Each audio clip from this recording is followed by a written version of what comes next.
Live Nation has potentially reached a settlement with the Department of Justice over its alleged monopoly on the live concert industry. Here to break down the logistics of the case is our 9 News legal expert, Whitney Traylor. Thanks for coming in. Sure, good morning. So we may not have a settlement. Well, it's really interesting. So everybody's reporting that there is a settlement, but I was reading this morning that it's really just the terms of the settlement that have come together, but we don't know that. First of all, the judge has to sign off on it, but the judge was super frustrated because of how it came about. And he actually said, the judge asked the lead counsel for the Department of Justice, hey, when did you find out about this settlement? And the lead counsel said, I just found out. Oh, wow. So that means there were some executives at the DOJ, they bypassed trial counsel. And so now the judge, like I said, has to sign off on it. And it sounds like, because remember, this was a case that was brought by the DOJ and 40 states.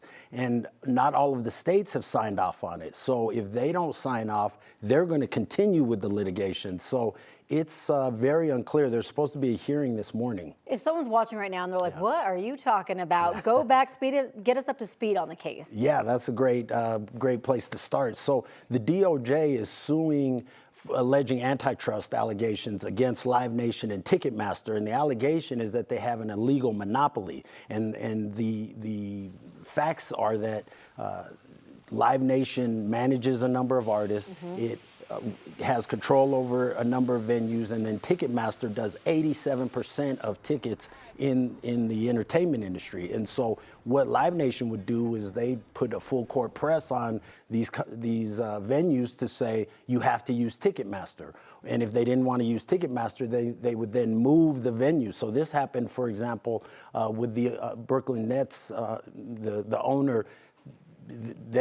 So anyway, I don't want to get into too many details, but they really pushed people around so that they controlled the venue, the artist, and the tickets. And so that was an illegal monopoly, and the DOJ had a lot of evidence against them. This is so weird because it went to trial, but now we're talking about a settlement. Is that normal?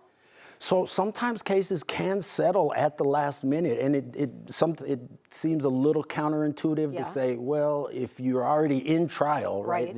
They're in the first week of trial. It was supposed to go for 6 weeks, and they settle. And I've seen cases settle, honestly, as the jury's coming in. And the settlement discussions are usually ongoing even through the trial. And then when you get to trial, part of the reason that you settle is to save money, to take out the uncertainty of a jury. You don't know what's going to happen at trial, so you do want to settle. So once you get into trial, you've already spent so much money, it doesn't necessarily make sense. But a 6-week trial of this caliber is going to be millions and millions of dollars, so even settling now can make sense. How would the settlement impact consumers? I mean, we're talking about monopolies, and they were controlling kind of everything. So how will this help out anyone who loves going to a Brooklyn Nets game or to a concert? Well, the idea behind it is that the idea behind antitrust is to promote competition, because they say, look, if there's competition, people are going to give the best service. They're going to keep prices low because they know people will have a choice to go somewhere else. And here, the argument, a lot of people are saying, this is a slap on the wrist, because the terms of the settlement, even though we're not sure that the settlement's going to go through, some of the terms are that Live Nation had to pay a $280 million civil fine. They had to cap service fees at 15% on the tickets. They can only charge a 15% service fee. Things like that. And people are saying this is a slap on the wrist because Live Nation made $25 billion last year, $500 million in profits. And so that shows you the control over the industry. And so people are saying this was really a slap on the wrist.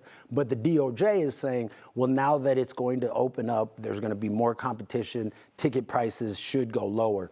I'm not sure, actually. I do think this is a bit of a slap on the wrist. I think there may be some slight reduction in ticket price, but I'm not sure you're going to see something significant. So, and I think that's what the judge is also concerned about. How much billion did you say?